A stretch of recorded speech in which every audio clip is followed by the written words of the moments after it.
ಎಲ್ಲ ನನ್ನ ಮಾಧ್ಯಮದ ಬಂಧುಗಳ ಈ ದಿವಸ ನಾನು 62ನೇ ವಸಂತಕ್ಕೆ ಕಾಲಿಡುವಂಥ ಸಂದರ್ಭದಲ್ಲಿ ನನ್ನ ಕಾರ್ಯಕರ್ತ ಬಂಧುಗಳು ಒಂದು ವಿಶೇಷವಾಗಿ ಸಾಮಾಜಿಕ ಕೆಲಸಗಳಾಗಿರ್ಬೋದು, ಅನೇಕ ನಾಡಿನ ನಮ್ಮ ಭಾಷೆ ಸಂಸ್ಕೃತಿ ಪರಂಪರೆಯ ಉಳಿವಿಗಾಗಿ ಏನು ಮಾಡಬೇಕು ಅಂತ ಚರ್ಚೆ ಆಗಿರ್ಬೋದು, ಚಿಂತನ ಮಂಥನ ಆಗಿರ್ಬೋದು, ಹಾಗೆ ಎಲ್ಲೋ ಒಂದು ಕಡೆ ಕಾರ್ಯಕರ್ತರು ಒಂದು ಕಡೆ ಸೇರುವಂಥ ಸಂದರ್ಭಗಳು ಭಾಳ ಕಮ್ಮಿ. ಇಡೀ ರಾಜ್ಯದ ಕಾರ್ಯಕರ್ತರು ಒಂದು ಕಡೆ ಸೇರಿ ಒಂದು ಔತಣ ಕೂಟವನ್ನು ಏರ್ಪಡಿಸಿದ್ದಾಗಿರ್ಬೋದು, ಇವೆಲ್ಲವೂ ನನಗೆ ವಿಸ್ಮಯವಾಗಿ ಕಾಣ್ತಾ ಇದೆ. ಯಾಕಂದರೆ ಇದು ಯಾವುದೋ ಪರಿಕಲ್ಪನೆ ಇರಲಿಲ್ಲ. ಇವತ್ತು ನನ್ನ ಕಾರ್ಯಕರ್ತರು ಈ ಒಂದು ಅಭಿಮಾನ ಇಟ್ಟಿದ್ದು ಮಾಡಿದಾರಲ್ಲ, ಅದಕ್ಕಾಗಿ ನಾನು ಅವರೆಲ್ಲರಿಗೂ ಹೃದಯಪೂರ್ವಕ ಧನ್ಯವಾದ ಹೇಳ್ತೀನಿ.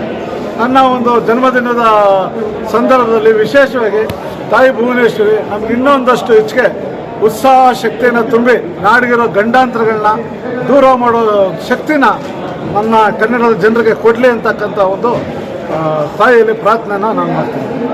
ಇಷ್ಟು ಹೇಳಿ ನನ್ನ ಜನ್ಮದಿನ ವಿಶೇಷ ಇಷ್ಟೇ. ನಾಳೆ ಅಶ್ವಥ್ ನಾರಾಯಣ ಭಟ್ ಹೇಳೋದು ಒಂದು ವಿಷಯ. Doctor C N Ashwath Narayana ಅವರು ವೈಯಕ್ತಿಕವಾಗಿ ಅವರು ಯಾವುದೇ ಪಕ್ಷ ಏನೇ ಇದ್ರು, ಆದರೆ ಕನ್ನಡದ ವಿಷಯ ಬಂದಾಗ ನಮ್ಮ ಜೊತೆ ಹೆಗಲು ಕೊಟ್ಟು ನಿಂತಿದ್ದಾರೆ.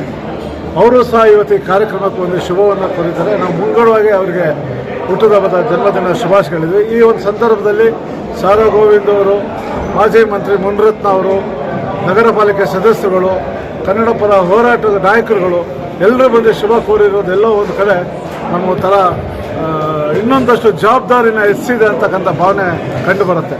ಧನ್ಯವಾದಗಳು. ಅದೇನೇ ಆಗಿದೆ ಅಲ್ಲ, ಅದು ನಾನೇ ತಾನೇ ಹೋಮ್ ಮಿನಿಸ್ಟರ್ ಕೊಟ್ಟಿದ್ದೆ. ಅವರ ಮೇಲೆ ಹಲ್ಲೆ ಆದಾಗ ನಮ್ಮ ವೇದಿಕೆ ಗೃಹ ಮಂತ್ರಿನ ಭೇಟಿಯಾಗಿ ನಮ್ಮ ಚಾಲಕರುಗಳಿಗೆ ಸೂಕ್ತವಾದ ಭದ್ರತೆ ಕೊಡಬೇಕು ಅನ್ನೋ ಒಂದು ಪ್ರಥಮವಾದ ಹೋರಾಟವನ್ನು ಕೊಟ್ಟು ಅದಕ್ಕೆ ಗೃಹ ಮಂತ್ರಿಗಳು ಸ್ಪಂದಿಸಿ ತಮಿಳುನಾಡಿನ ಗೃಹ ಇಲಾಖೆಯು ಸಹ ಆತನ ಮೇಲೆ ಕಠಿಣವಾದ ಕ್ರಮ ತಗೊಳ್ಳುವಂಥ ಕೆಲಸವನ್ನು ಮಾಡಿದೆ. ಕನ್ನಡದ ಅಸ್ಮಿಕೆ ಧಕ್ಕೆ ಬಂದಾಗ ಕನ್ನಡಿಗರೆಲ್ಲ ಒಂದಾಗಬೇಕು ಅನ್ನೋ ಸಂದೇಶವನ್ನು ಕೊಟ್ಟಿದ್ದೀವಿ. ಸಮಾವೇಶ ಕೂಡ ಇವತ್ತು ಇಟ್ಕೊಂಡಿದ್ದೀವಿ. ಅದು ಯಾವುದೇ ಕಾರಣಕ್ಕೂ ಲೋಪದೋಷಗಳಿಲ್ಲದೆ ಚೆನ್ನಾಗಿ ನಡೀಲಿ ಅಂತೇಳಿ ನಿಮ್ಮೆಲ್ಲರ ಪರವಾಗಿ ದೇವರನ್ನ ಪ್ರಾರ್ಥಿಸ್ತೇನೆ. ಇನ್ನೂ ದೇವರ ಆಯುಧ ಆರೋಗ್ಯ ಐಶ್ವರ್ಯ ಇದು ಚೆನ್ನಾಗಿರಲಿ ಅಂತೇಳಿ ಈ ಕನ್ನಡ ಸೇವೆಗೆ ತಾಯಿ ಭುವನೇಶ್ವರಿ ದೇವಿ ಅವರಿಗೆ ಉನ್ನತ ಮಟ್ಟದಲ್ಲಿ ರಕ್ಷಣೆ ಕೊಡಲಿ ಅಂತ ಕೇಳ್ಕೊತಾ ಇದ್ದೀನಿ. ತಮ್ಮೆಲ್ಲರಿಗೂ ಧನ್ಯವಾದ. ಹೇಳೋದು ಬರೋದೇನೇ ಇಲ್ಲ. ಹೇಳೋ ಎರಡು ವಿಷಯ ಏನಪ್ಪ ಅಂತಂದರೆ, ಶಿವರಾಮೇಗೌಡರ ಬಗ್ಗೆ ಹೇಳಬೇಕಂದ್ರೆ ಸತ್ಯ ಧರ್ಮ ಅಂತಂದರೆ ಅವರು ಒಬ್ಬರು ನಾವು ನೋಡಿರೋ ನಾಯಕರಲ್ಲಿ ಅನೇಕ ನಾಯಕರು ಇದ್ದಾರೆ, ಇಲ್ಲ ಅಂತಲ್ಲ. ಈ ಶಿವರಾಮ ಅವರು ಹಿಂಗೆ ಅಂದರೆ ಯಾರೇ ಒಂದು ಕಷ್ಟಕ್ಕೆ ಎಷ್ಟೇ ಗಂಟೆಗೆ ಫೋನ್ ಮಾಡಿದ್ರು ಆ ಫೋನ್ ರಿಸೀವ್ ಮಾಡಿ ಮಾತಾಡ್ತಾರೆ. ಒಂದು ವೇಳೆ ಅವ್ರ ಫೋನ್ ತೆಗೆದೇ ಇರೋ ಪರಿಸ್ಥಿತಿಯಲ್ಲಿ ಇದ್ದರೆ ಪುನಃ ಸಹ ಫೋನ್ ಮಾಡಿ ಈ ಥರ ಹಿಂಗೆ ಆಗಿತ್ತಪ್ಪ, ಕ್ಷಮೆ ಇರಲಿ ಏನಪ್ಪ ಅಂತ ಕೇಳೋದಲ್ಲ. ಆ ದೊಡ್ಡತನ ಯಾರಿಗೂ ಬರಲ್ಲ. ಅದು ಅಂಥ ಒಂದು ನಾಯಕರು ಇವತ್ತೊಂದು ಹುಟ್ಟೋದಪ್ಪ. ನಿಜವಾಗ್ಲೂ ನಮ್ಮ ಭಾರತಕ್ಕೆ ನಾನಾ ರೀತಿ ನಾಯಕರು ಬಂದವರೆ. ಈಗ ವಾಜಪೇಯಿ ಆಗ್ಬೋದು. ಅವರು ಎಲ್ಲ ಕನ್ನಡ ಹೋರಾಟಕ್ಕೆ ಇದೇ ಥರ ಸ್ಫೂರ್ತಿಯಾಗಿರಲಿ. ಅವ್ರಿಗೆ ಇವತ್ತು ಜನ್ಮದಿನ ಸಂಭ್ರಮದಲ್ಲಿ ಅವ್ರಿಗೆ ಇನ್ನಷ್ಟು ಕೆಲಸವನ್ನು ನಾವೆಲ್ಲರೂ ಕೂಡ ಮಾಡ್ತಿದ್ದೀವಿ. ಧನ್ಯವಾದಗಳು. ಇಡೀ ಉತ್ತರ ಕರ್ನಾಟಕದಲ್ಲಿ ನಾವು ಇವತ್ತು ಬಸ್ಗಳು ತಗೊಂಡ್ಬರ್ತೀವಿ. ಯಾವುದೇ ವಿಚಾರಕ್ಕಾಗಿ ಮೊನ್ನೆ ಒಂದು 25 ವರ್ಷದ ಈ ರಜತ ಮಹೋತ್ಸವ ಕಾರ್ಯಕ್ರಮಕ್ಕೆ ನಾವು ರಾಯಚೂರು ಜಿಲ್ಲೆಯಿಂದ ಒಂದು ಬಸ್ಸು 4 ಕ್ರಷರ್ ತಗೊಂಡ್ಬಂದಿದ್ದೀವಿ. ಅಂದರೆ ಇವತ್ತು ಶಿವರಾಮೇಗೌಡ ಅಂದರೆ ಸತ್ಯ, ನ್ಯಾಯ, ಧರ್ಮ ನಿರಂತರವಾಗಿರ್ತಕ್ಕಂಥ ಸಂಘಟನೆ. ನಾನು ಒಂದು ಸಂಘಟನೆಯಲ್ಲಿ 20 ವರ್ಷ ಇರಬೇಕಾದ್ರೆ ನಿಜವಾಗಲೂ ಅವಳ ಸರಳತೆ, ಅವಳ ಪ್ರಾಮಾಣಿಕತೆ ಇದೆಲ್ಲವನ್ನ ಮನಗಂಡೆ ಇವತ್ತು ನಿರಂತರವಾಗಿ ಸಂಘಟನೆಯಲ್ಲಿ ಮುಂದುವರೆದಿದ್ದೀನಿ. ನನ್ನ ಹೆಸರು ಅಶೋಕ್ ಕುಮಾರ್ CK ಜೈನ್ ಅಂತ. ಆಮೇಲೆ ನಮ್ಮ ಮಾನವಿ ಆಗಲಿ, ಲಿಂಗಸೂರು ಆಗಲಿ, ಮಸ್ಕಿ, ದೇವದುರ್ಗ, ರಾಯಚೂರು ಗ್ರಾಮಾಂತರ, ಸಿರುವಾರಗಳಲ್ಲಿ ಬಹಳ ಗಟ್ಟಿ ಮುಂದೆ ಹೋಗ್ತಾ ಇದೆ. ಈ ಒಂದು ಕಾರ್ಯಕ್ರಮಕ್ಕೆ ಮುಕ್ತಾಯ ಮಾಡ್ತಾ ನಮ್ಮ ವಂದನೆ. ನಿವೃತ್ತ ಶ್ರೀರಾಮೇಗೌಡರ 61ನೇ ಹುಟ್ಟುಹಬ್ಬದ ಶುಭಾರೈಸಿಕೊಂಡು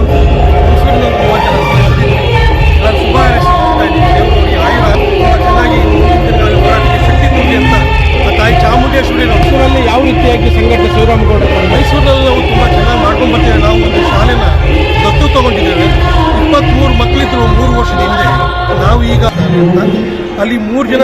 ಹಾಗೆ ಇನ್ನೊಂದು ಡಾಕ್ಟರೇಟ್ ಸಿಗಲಿ ಗೌರವ ಇದ್ದೇನೆ. ನಿಮ್ಮೆಲ್ಲ ಪ್ರಶಸ್ತಿಗಳಿಂದ ಲೆಕ್ಕ ಹಾಕಿ ಇಡೀ ರಾಜ್ಯದಲ್ಲಿ ನಮ್ಮ ಪಬ್ಲಿಕ್ ಯೂನಿವರ್ಸಿಟಿಯಿಂದ ಅಲ್ಲಿ ಜಳುಗಳು ಸಮಾಜದಲ್ಲಿ ಇರ್ತೇ ಇರ್ತವೆ. ಜಳುಗಳು ಇರ್ತವೆ ಅಂತಂದ್ರೆ ಸಮಾಜದಲ್ಲಿ ಕೆಟ್ಟವರಿದ್ದಾರೆ ಅಂದರೆ ಸಮಾಜ ಪೂರ್ತಿ ಕೆಟ್ಟವರು ಅಂತ ಹೇಳಕ್ಕಾಗ್ತದೆ. ಸೊ ಹಾಗೆ ಸಮಾಜ ಅಂದಾಗ ಒಳ್ಳೆಯದು ಕೆಟ್ಟದ್ದು ಎಲ್ಲ ಇರ್ತಿದ್ದು ಮಧ್ಯದಲ್ಲಿ ಅರ್ಪಿಸ್ಕೊಂಡು ಮುಂದಿನ ಹೆಜ್ಜೆ ಇಡಬೇಕಾಗ್ತದೆ. ನಿಮ್ಮ ಸಾಧನೆಗೆ ಗೌರವ ಸಿಗುವಂಥದ್ದು ಎಷ್ಟು ಕೊಟ್ಟರು ಸಾಧನ ಸಿಗುವಂಥದ್ದಾಗಲಿ. ಮತ್ತು ಈ ಸ್ಥಳ ಎಲ್ಲಿ ಕಾರ್ಯಕ್ರಮ ನಡೀತಿದೆಯಲ್ಲ, ಈ ಸ್ಥಳದ ಮಹಿಮೆನೂ ನಿಮ್ಗೆ ಗೊತ್ತಿರಬೇಕು. ಏನಾದ್ರು ಗೊತ್ತಿದೆಯಾ? ಮಾಡಿ ಹೆಣ್ಣುಮಕ್ಕಳು ಶಾಲೆನೆ ಮಾಡಬೇಕು ಅಂತ ಬಹಳ ಸ್ಪಷ್ಟವಾಗಿ ಅವರು ತಮ್ಮ ವಿಲ್ಲನ್ನು ಮಾಡಿದ್ದಾರೆ. ಅದೇ ಪ್ರಕಾರವಾಗಿ